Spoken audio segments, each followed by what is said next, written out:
So we're going to pick up where we left off and then get into the chapter 1 material that we need to get into.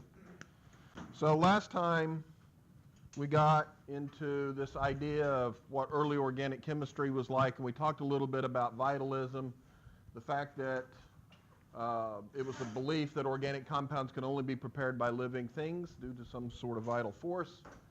And along come Frederick Wohler, who's considered the father of organic chemistry, and he observed that you actually can, in fact, convert inorganic compounds, things that are derived from non-living things, into organic compounds. And so his experiment, which he actually didn't intend to have happen, he did not set out to disprove vitalism, but it turned out to be the case. So he took ammonium cyanate and heated it in water, and lo and behold, he got urea out of that, and urea is an organic compound because it comes from a living thing. At least that was how it was defined during this time. So Frederick Wohler did that. And what you notice is that ammonium cyanate and urea are actually isomers of one another, right? And the difference is that the atoms are the same, but how they're connected is quite different, right?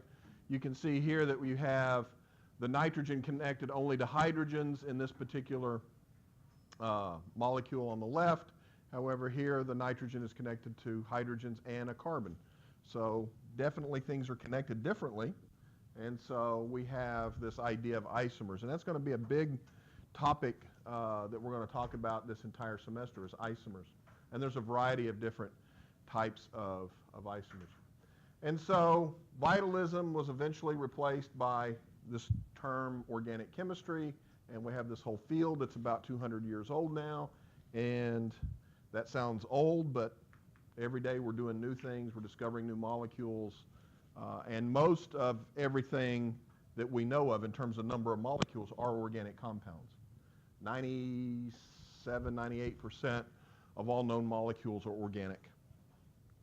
So it's a very, very powerful field to study, and it's going to be very, very important for you to understand your molecular biology, and it's going to be very, very important for you to understand your biochemistry, and very, very important for you to understand medicine.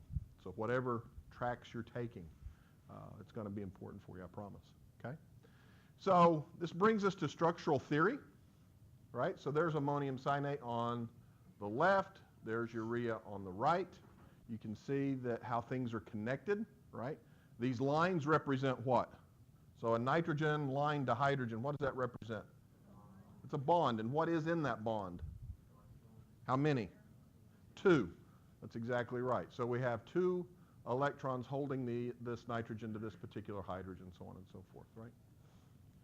And so early on, there were really 3 main players in early structural theory, okay? There was Archibald Cooper, Alexander Butlerov, and August Kekulé. And I've got his a little larger because actually his contributions to structural theory, I think, are more important for organic chemistry than the other 2. There he is, not a particularly handsome man. And this is what I find very interesting about him. So he wasn't really a good practical chemist. In the lab, he really stunk, okay? Nor was he an inspiring teacher. He actually bored people to death, okay? He was neither good in the classroom nor good in the laboratory. But he was very good theoretically and speculative, okay? He actually had training in architecture. How can architecture and chemistry be related? They're structures. They're 3-dimensional, right? I've never walked into a 2-dimensional building, right? And so this gave him some training in 3 dimensions and things with shape and form, and it allowed him to think a little bit about how molecules could be arranged, okay? And so at the time that he began thinking about these things, it was largely thought that we couldn't know the structure of a molecule, okay? They hadn't developed all the fancy equipment that we have today. And so it was largely believed that the actual structure of a molecule couldn't be known. And that anything that we did in terms of a reaction to try to probe what the structure must be, well, that changes the structure, it disturbs the structure, so it therefore would be unpredictable. But Kekulé told of a waking dream, which I find kind of weird, okay, on a London bus, in which he had seen atoms grouping themselves together in space. Kind of like, I guess he would sit and think about a building, And so in around 1858, he postulated a few things about carbon. One, that carbon atoms can combine with one another to form chains. In other words, we can take a carbon atom, link another carbon atom, link another carbon atom, link another carbon atom. How many of you are in polymer science? We're talking about polymers, right? We can continuously add carbon atoms to one another, and it seems like it's infinite. I mean, because you can make polymers that are huge in molecular weight, right? They exist, and they're really nothing more than linking different groups together along. Think about other atoms on the periodic table. What other atoms on the periodic table have that property?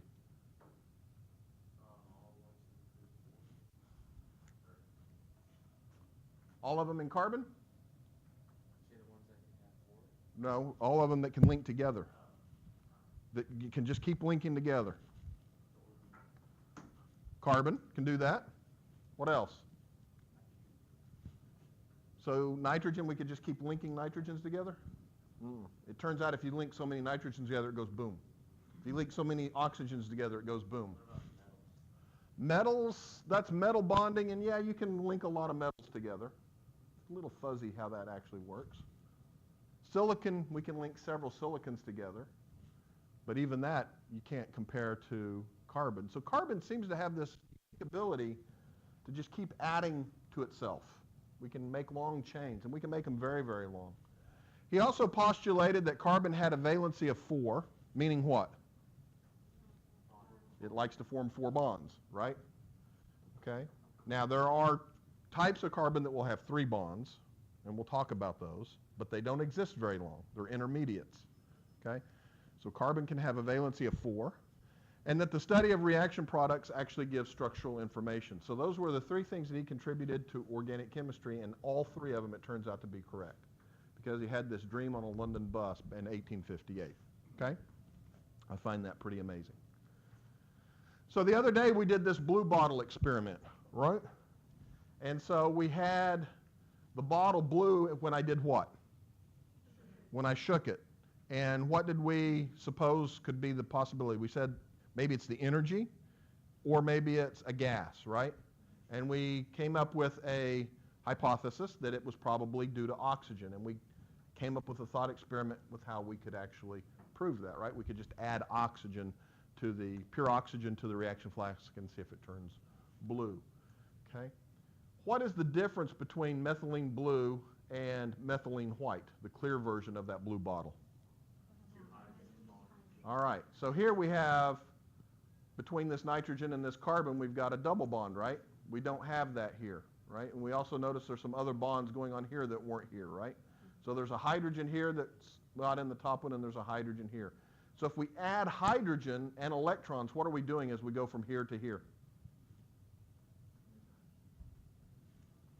If we add electrons to something, what did you call that in general chemistry? It's a reduction. That's exactly right. So methylene blue gets reduced to methylene white. And what were we doing to go from methylene white to methylene blue? We were oxidizing it. That's right. And oxygen was the oxidant, right? Are these the same structure? No. They actually have a different molecular formula. But you can clearly tell that but it only differs by 2 hydrogens. The structures of these things are actually quite different. One is said to be more conjugated, and we'll talk about what that means, and so it takes on a blue color. The other one is not as conjugated, and so it does not have color associated with it. Interestingly enough, those 2 protons and those 2 electrons, anybody want to take a guess where they came from? Nobody saw me go up there and throw in 2 electrons and 2 protons, did they? The air in the bottle is actually what did the reverse reaction. So it took away the protons and the electrons. Where did the protons and the electrons come from? It was in water. The solution was water, so obviously there's hydrogens in water, right? But it turns out that this reaction is nothing more than a little methylene blue, which is just a dye, just a few drops of it actually because it's highly colored, and about a tablespoon of glucose and a little bit of base, a little bit of sodium hydroxide. And so the electrons and the protons come from the water, and the electrons actually come from the sugar. Okay? Sugars are, have you ever heard the term reducing sugar? You'll learn that in biology. It's It's a common thing to talk about. It's a kind of an important topic. But we were using the sugar as a reducing agent to convert methylene blue to methylene white. And then when we shook oxygen back into it, it temporarily went back to the methylene blue stage. Okay? Now, structures have to be held together with something. This building is a structure, but it's not just the blocks, right? We have to have some type of glue that holds the blocks together, mortar, right? And it turns out that in chemistry, that glue is electrons, okay? So electronic theory gives us the glue for structural theory. You can't just put two atoms together and let them sit. There has to be something that physically holds them together, and that's chemical bonds. And those bonds, at least for organic chemistry, is largely the sharing of electrons. So we're going to be talking most of the time about covalent bonds, right? And so electronic theory explains how reactions occur. And in chemistry, we are only concerned primarily with electrons. We consider the nuclei just to be placeholders, mass givers, okay? It's all about the electrons. That's where the chemistry happens. If you start talking about the nucleus, you're starting to talk about physics, okay? So that's what separates physicists from chemists. We talk about electrons, physicists talk about nuclei. Reactions occur and atoms move because they are moved by their electrons. Their electrons are being pushed. We're going to have an arrow-pushing formalism that shows this, okay? And reaction mechanisms come from electronic theory, right? So in general chemistry, you largely talked about some starting material becoming a product. Did you talk about how that actually happened? Very rarely, probably, right? You kind of had to memorize it. If I take sodium hydroxide and hydrochloric acid, I get a salt and water. But how did that happen? That's what we're going to be talking about an awful lot in this class, is the mechanism for how that actually occurs, how we form that product B, okay? So organic chemistry has influenced many, many things. Organic chemistry is very important in medicine. So all the things that we take for our ailments these days, most of them are organic.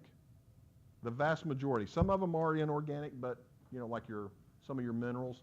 But most of the things that we're going to be talking about in terms of medicine are organic compounds. Plant extracts are medicines, things from ancient times that were used as medicines. Prescription drugs that we use today, largely these are prepared by synthetic chemists, people in a laboratory. Of course, the laboratory happens to be a large plant, but when you take Tylenol, when you take ibuprofen, when you take any type of over-the-counter drug, it was made by a synthetic chemist in a plant somewhere, okay? Organic chemistry and dyes. This was the first solid link between industry and research. This was the first time where money was seen to be the driver for why we need to do research. If you think back several hundred years, purple, like Sarah is wearing, very few people would actually be able to wear purple coming to this class. Can anybody tell me why? It's considered a royal color. Why? It actually came from a mollusk. And yet they had to be harvested and killed, and the ink had to be extracted.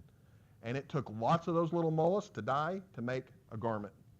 And the only people who could afford that were the royals. So purple is considered a royal color. And anything that was purple was very, very valuable. Today you walk into Belk, JCPenney, Kohl's, whatever your favorite place is, and you've got a series of shirts. They got blue, red, purple. Do they change the price when they get to purple? No, because synthetically we can make purple now without having to kill a bunch of mollusks, okay? And we can also make a lot of different colored Easter eggs quite easily because of research in organic chemistry and the dye industry. Materials, for those of you in the polymer science department, synthetic fibers that we take for granted today, nylon, for example, synthetic rubber, neoprene. We no longer have to kill rubber trees to make tires. We can use neoprene and other synthetic rubbers for this. Plastics, they're everywhere. Everywhere, right? And they're all organically derived for the most part, okay? And so everything that we take for granted today, whether it be from medicine to dyes to materials, organic chemistry has had its influence, okay? So I just want to finish off where we should have finished off last time with a question: where did all the carbon come from? Okay? It turns out that if you think about the Big Bang Theory, There was a very dense, very hot point containing all matter in the universe, exploded, and it created matter, right? And so initially, after, milliseconds after that happened, they believed that nothing existed other than protons and neutrons, so subatomic particles. Those then condensed and cooled, and stars were formed. And, stars are hydrogen. They make helium, and helium ultimately gets crushed into carbon. 3 helium atoms can actually come together under the gravitational force of a star and make carbon. And so those eventually explode and die and spread their carbon all over the universe, among other elements. And so all carbon came from dying stars, and we are all literally the remnants of stardust. Okay? So that's where all the carbon came from, we believe. Now, there is some essential general chemistry that you're going to need to know for this class. We're not going to go over it today, but we will revisit all of these topics in each chapter. You need to know your acids and your bases. And you're going to learn more about acids and bases in this class than what you learned in general chemistry. You need to know about your equilibrium, right? Le Chatelier's principle is going to be something that I mention an awful lot in this class. Okay? You need to know your equilibrium. You need to know about kinetics, what makes a reaction go faster or slower. And you need to know a little something about some periodic trends. Okay? So those are of all the things that we tortured you with in general chemistry, these are the important things for this class. Your acid-base theory, your equilibrium, your kinetics, and your periodic trends. Okay? We are not going to talk about the gas law, okay, or anything like that. So today we've got some learning goals along those lines. We're going to talk a little bit about some periodic table basics. The periodic table is a very, very useful tool. You will have access to the periodic table in the class. It'll be on the exam. I'm not asking you to memorize exactly the location of every element, but you do need to know functionally some of the periodic trends. What can we predict from the periodic table? Okay, we're going to talk a little bit about isomers, which we've already talked a little bit about already. We're going to talk about chemical bonds in the octet rule, a little bit on Lewis structures, and a little bit on formal charge. Okay? So you all know the periodic table. We've got one up here. I've got one up here as well. Okay. Tell me something that you remember about periodic trends. What do we know about the left-hand side of the periodic table? Okay, metals. And what do they like to do? They like to lose electrons. And what do we know about the right side of the periodic table? They like to take electrons. What do we know about the far right of the periodic table? Yeah. Well, it's not that they don't do anything, but we got to really beat the living daylights out of them to get anything to happen, right? And those are called the noble gases. And why are they called the noble gases? Yeah, they're not very reactive, right? Why aren't they very reactive? Okay, so they've already got actually what they have is their valence shell is completely filled. The octet rule stuff only applies for what? Of certain things. The octet rule only applies for the second, is this period or family? Period. Remember, periods are horizontal and families are vertical. You all probably learned in high school, and maybe even in general chemistry, right, that sulfur can have an expanded octet. It's nonsense. The only thing that can have an octet are things in the second period. And why is that? Because the valence shell only has room for 8 electrons. Once you go down in another period, you have d orbitals now, and you can start putting in more electrons. Why we tell you all that that's an expanded octet is beyond me. 8 is 8.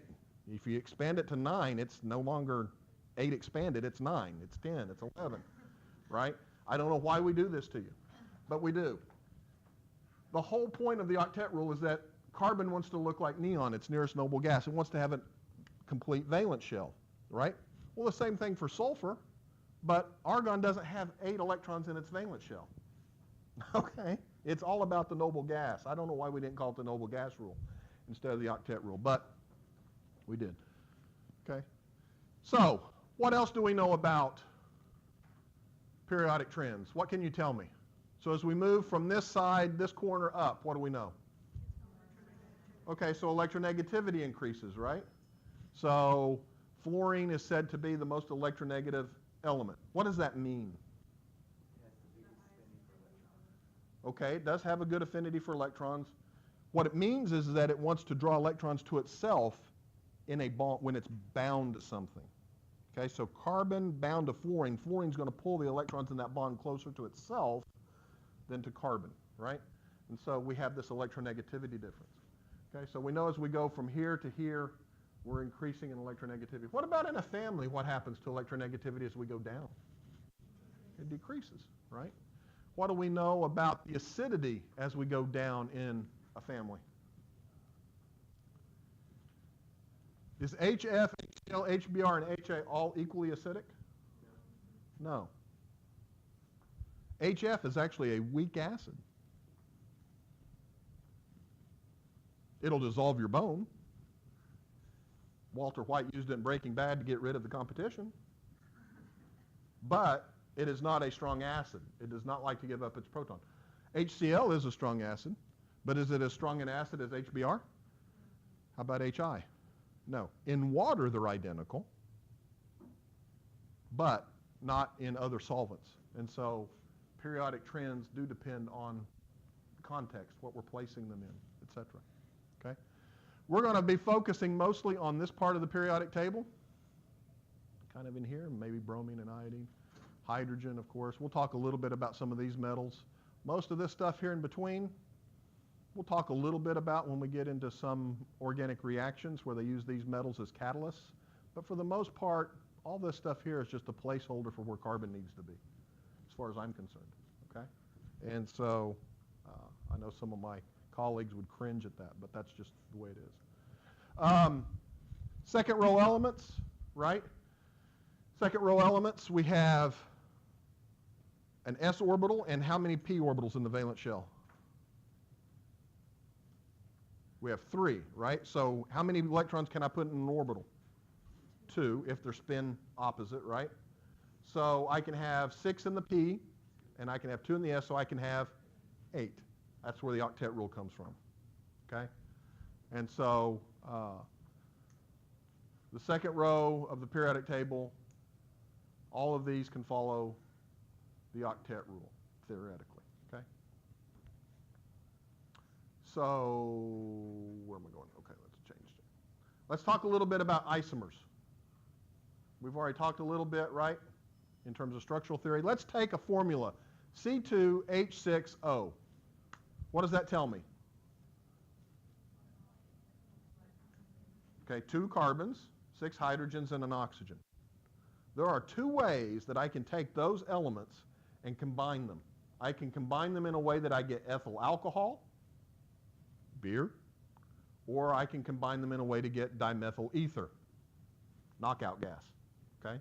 Very different things, right? But they both have the formula C2H6O. Notice the boiling points are vastly different. Ethyl alcohol has a boiling point just under 79 degrees Celsius. Dimethyl ether has a boiling point of almost negative 25 degrees Celsius. However, they have exactly the same molecular weight. Okay? Melting points are vastly different. The reactivity is very different. If I came in here with a flask of cold dimethyl ether and ethyl alcohol, and I took a piece of sodium and I threw it in the dimethyl ether, it would just fall to the bottom and nothing would happen. I take that same piece of sodium metal and I toss it into the ethyl alcohol, it's going to start dancing around on the surface. Hydrogen gas is going to be coming off, and if I'm not careful, it's going to burst into flames. I think you all would agree that that's reaction, right? The other one is not. So the reactivity is even different, even though it's the same atoms put in the formula. So they must be put together how? Very differently. That's exactly right. Okay? And so we've got to figure out what these 2 structures might be. Okay? So isomers are different compounds, and they can have very different properties. Okay? So let's look at what we know about chemistry to see if we can come up with what ethyl alcohol looks like and what dimethyl ether must look like. We're going to start with a quantitative analysis. That's the molecular formula. And you all did this in Gen Chem, right, where you had a problem where they burned something, right, and it gave off so much carbon dioxide and water, and you had to figure out what the molecular formula was, right?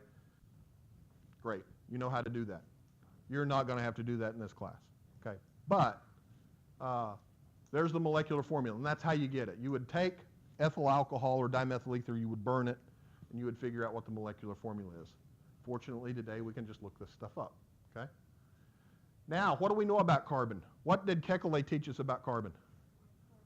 It can have 4 bonds. That's a piece of chemical information that I need. What do we know about hydrogen? It can have 1 bond. And why can it only have 1 bond? That's right. So it wants to look like what? Helium, right? So it can only take 2 electrons, which is a bond. Okay, that makes sense, right? And so some people, for whatever reason, would call that the duet rule. I don't know. It just wants to look like helium, right? Let's make this simple. And how about oxygen? What? Typically, it takes on 2. It can actually take on more, or it can take on fewer. But typically, for a neutral molecule, it likes to have 2 bonds, right? And why do we know that? Because of where it's at, right? It's 2 away from neon. So it can take 2 electrons, form 2 bonds. Right, very good. All right. So this is what we know about the valences. I know that the carbon can have 4 bonds. That's what these 4 sticks represent. I can have 4 sticks here. I can have 2 sticks there, a stick for each hydrogen. Now, how can I put those together in a way that gives me structures? I know that I can link carbons together, right? I know that carbons and hydrogens like to form bonds, and I know that carbons and oxygens like to form bonds. So we can play with this on a piece of paper and figure out how we can connect it. Get a quick piece of paper and see, I'm going to give you a couple minutes, see if you can come up with a structure that fits these rules. I don't care if it's ethyl alcohol or dimethyl ether, just see with how you can put the atoms together.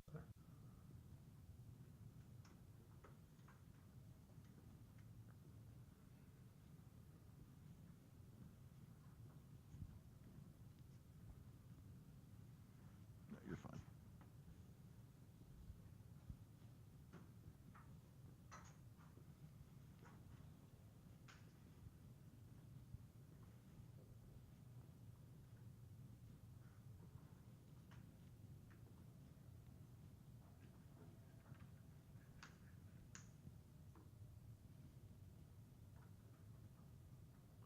All right, let's take a look. This is what we're starting with. We know what atoms we have. We know what their typical valences are. I can put them together where I've got the 2 carbons bound together, and then an oxygen and a hydrogen, and all the other carbons have the remaining hydrogens, right? That's ethyl alcohol. Or I can have the carbons not being bound to each other at all and have them joined to a common oxygen atom. This is dimethyl ether. Same molecular formula, but vastly different physical properties. Can anybody explain to me why ethyl alcohol might have a higher boiling point than dimethyl ether? Hydrogen bonding. That's exactly right. Okay. Why might ethyl alcohol be more reactive than dimethyl ether? When we're talking about volatile, we're typically talking about going into the gas phase, and that would typically mean that it would have a lower boiling point, right? Certainly more reactive, but why is it more reactive? What's different from, what's the big difference between ethyl alcohol?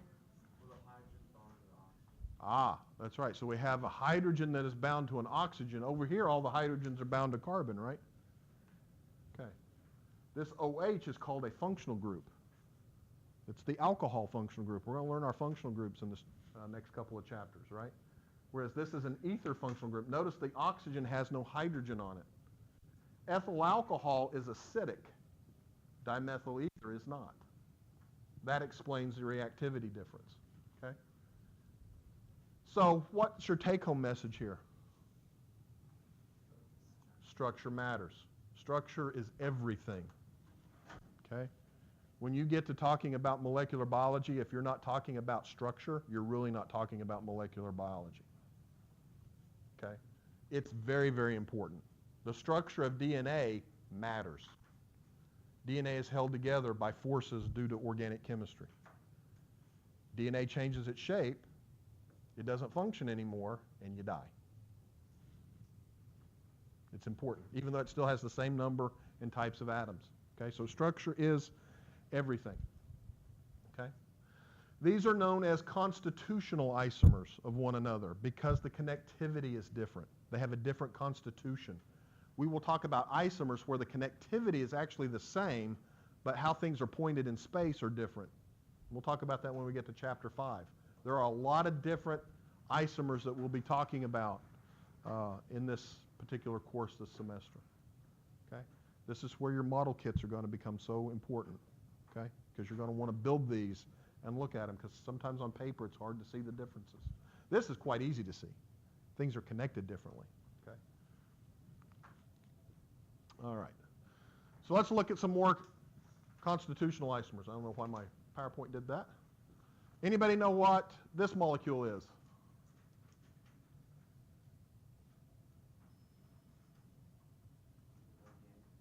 It is organic.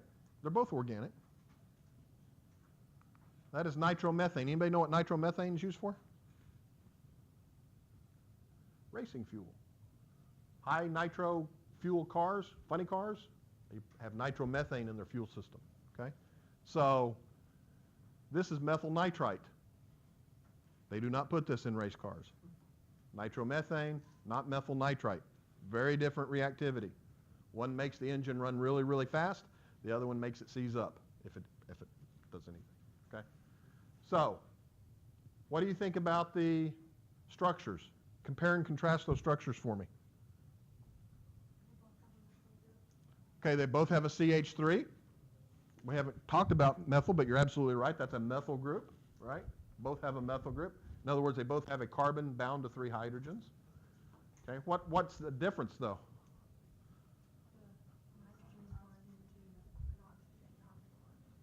Okay, so here the nitrogen is bound to a carbon.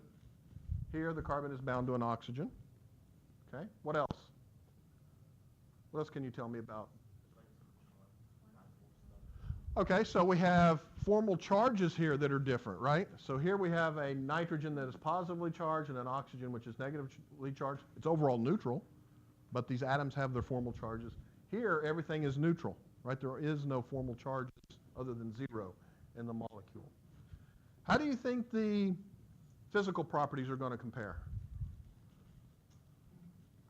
Are they going to have similar boiling points or very different boiling points? Quite different, actually.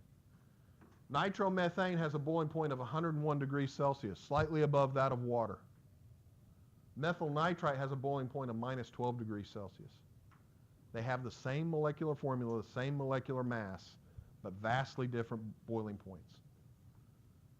What do you think is responsible for that?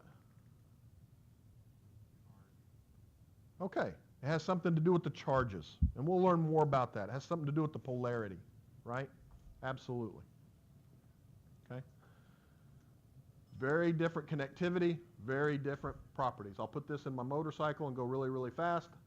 I won't put that in anything, okay? Actually, I don't have a motorcycle, but if I did, I'd put nitromethane in it, go really, really fast. Probably burn up my motor, but oh well. Okay? Huh?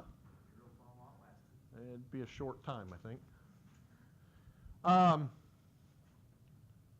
Let's start by talking about the simplest organic molecule. That's methane. Okay? What do you all know about methane already? It's CH4. What else do you know about it? It doesn't have a positive charge. No. It's a gas. Very good. What else do you know about it? What's it useful for?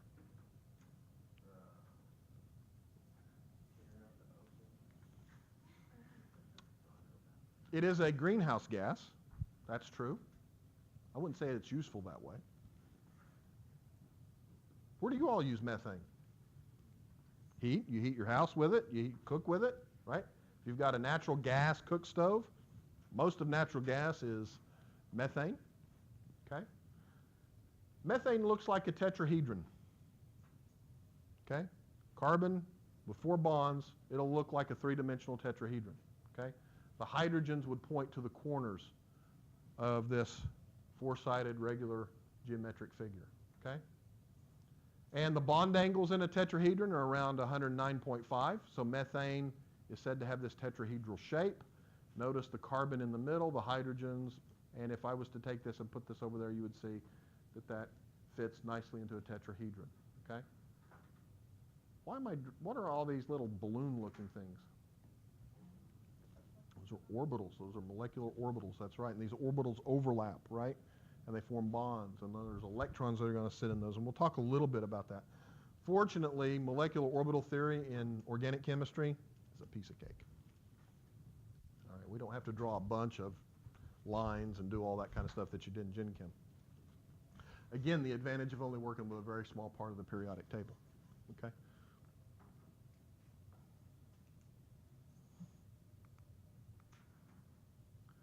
So let's do a quick concept test. Remember, these are not graded, but I want you to work on it. I want you to give me 3 possible structures for the formula C3H8O.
What do I know, other than the formula?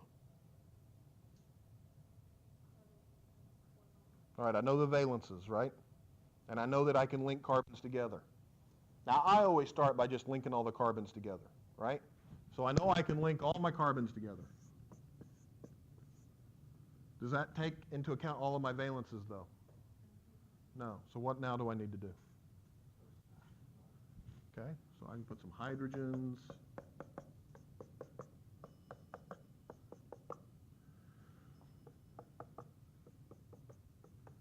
Oop, there's a problem though, right? Where's my oxygen go? All right, so didn't take into account all my atoms, did I?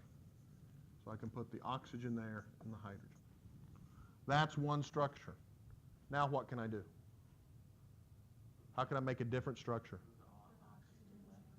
Move it left? I could do that. Let's not break a carbon bond yet. Let's start with all the carbons still together. How can I make a different isomer? But you're not wrong.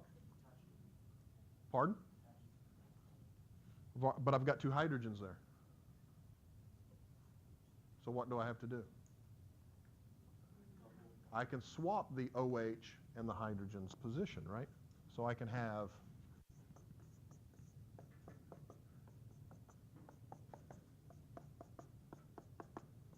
so I can move the OH here, and I can take that hydrogen that was here and move it there. That is an isomer. Anybody know what that molecule is? It's isopropyl alcohol, rubbing alcohol. You all probably have a bottle of this in your dorm room, right? That you use for your little cuts and scrapes and sore muscles and things like that. Now, what can I do? Okay, so I can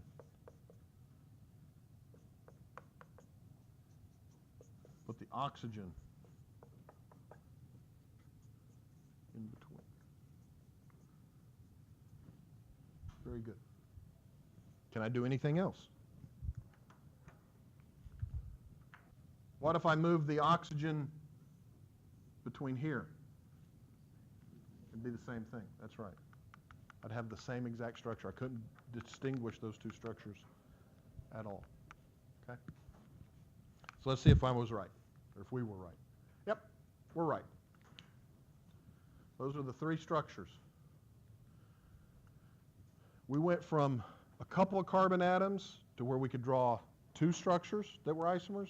We went to 3 carbon atoms, and now we could draw more structures. How do you think that relationship's going to be? As we keep adding carbons, what's going to happen to the number of isomers that we can have? It's going to go up exponentially. Huge. You get around 20 carbons, all of a sudden you're starting to talk about hundreds of thousands of possible structures. You will not have to do that on an exam. All right. So don't worry about that. We all know a little bit about chemical bonding already. In general chemistry, you talked an awful lot about ionic bonding. Ionic bonding is not as important in organic chemistry as it was in inorganic chemistry, but it can't be ignored. There will be times where we make salts of organic molecules, okay? So we know that ionic bonding is bonding that occurs because of opposite charges, right? We have positively charged sodium, we have negatively charged chlorine. Those opposite charges attract, and you end up forming salt in this case, right? So we know that that's the case because we have a metal and a nonmetal. When we get far apart in the periodic table, that's where we're starting to talk about ionic bonding. Things over here reacting with things over here, you're talking about ionic compounds, right? And that's because metals have low ionization energies. They like to give up their electrons, right? And nonmetals have high ionization energies. They don't like to become or give up their electrons. They like to gain electrons. And so if we take sodium metal, it likes to give up an electron, and the energy that it takes to do that is 119 kilocalories per mole. Okay? That's what it takes in the gaseous state to do this. Chlorine likes to gain an electron, and its electron affinity is negative 83.4 kilocalories per mole. Okay? So when you give something an electron, it releases energy. When you remove an electron from something, it takes energy. If I add these two up, is it going to be positive or negative? It's going to be positive. So it's positive endothermic or exothermic? Endothermic. So this is telling me that if I take sodium and I throw it into chlorine, it's going to get hot or cold. It says it should get cold, right? So, does that look cold to you? Not at all. If you take sodium and you throw it into chlorine, you actually get kaboom, and it gets really hot, okay? So what are we missing? We're missing the bond. That's right. When we form the bond, additional energy is released, and that wasn't taken into account here. Very good, right? And so overall, it's not only exothermic, it's very exothermic. So you can't just take into account the ionization and electron affinity energies. You have to take into account that you're forming a bond as well, okay? This is as good a place as any to mention it, something that you need to commit to memory. All bond-breaking events are endothermic or exothermic? If I break a bond, is that endothermic or exothermic? It is endothermic.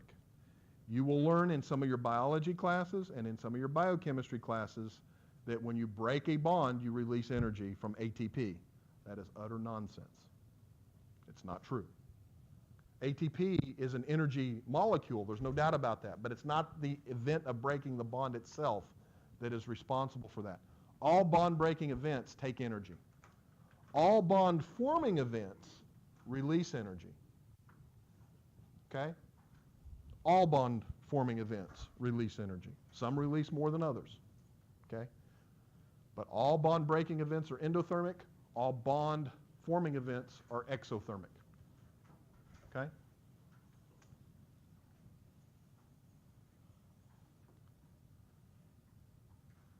Hydrogen on the periodic table in nature does not exist as H dot. Hydrogen with an electron. You can't find it. Why not? Pardon? It's diatomic. Why is it diatomic?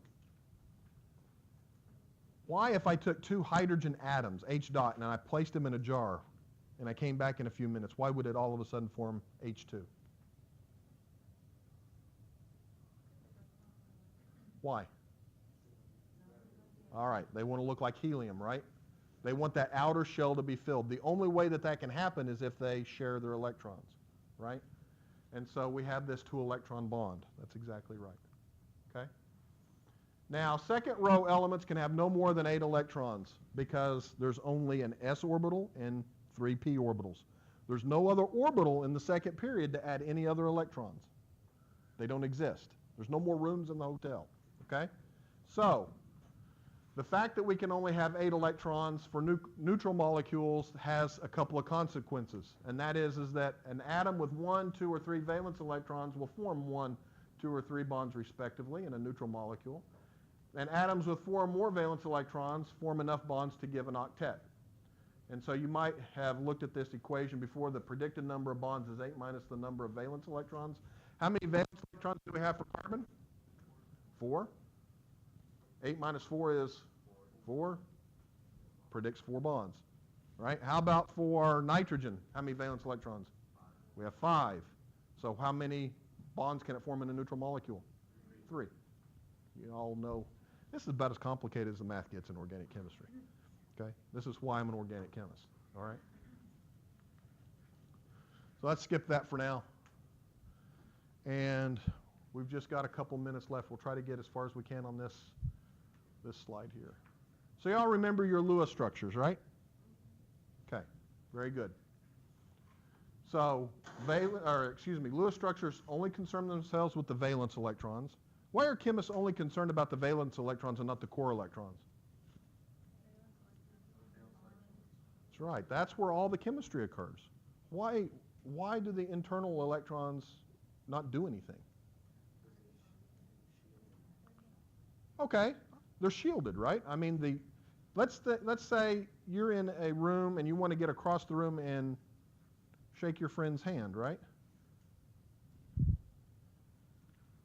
The outer edge is the easiest way to do that. You're not going to want to go through everybody, right? You're going to want to go around. It's the outer stuff that's important here, right? So if 2 atoms come together, it's those outer electrons that are going to come into contact with one another, not the inner electrons, okay? So we're only going to be dealing with the valence electrons.